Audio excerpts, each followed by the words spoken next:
লিজের বাষ্প লিজে কখনো করিনি, আজকে যে আন্দোলনটা আনদিছি বাষ্প না করে আমি পারিতেই নে। খাসির বট বা ভুড়ি লাকের যে গন্ধটা একটা বাজে বাজে লাগে না, সেটা এই পদ্ধতিতে আনলে এক নাও লাগবে না আমার বিশ্বাস। এ দেখো হাত দিয়ে সব ময় মশলা এর মধ্যে দিয়ে এলিন, অল্প করে দিয়ে এলিয়ে হাত দিয়ে সুন্দর করে সর্ষের তেল দিয়ে মাকে শুকে এক না পানি দিয়ে চুলে দিয়ে দিবেন।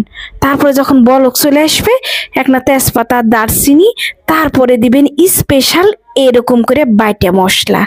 এই মশলাটা যত রকমের গরম মশলা বলো আর গুস্তের দেওয়া যত রকমের মশলা আছে সব এনা এনা করে ওর মধ্যে দিয়ে পাটাত বাইটে এর মধ্যে দিয়ে দেখো লাড়ে ছেড়ে আমি আনদিতি হালকা আঁচত এমনি করে লাড়ে ছেড়ে ভুঁড়িটা আন দিবেন।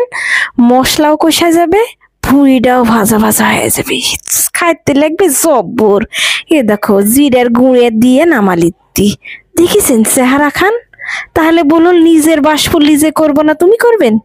কখনো না, আজকে শুক্রবারের দিন জমবে।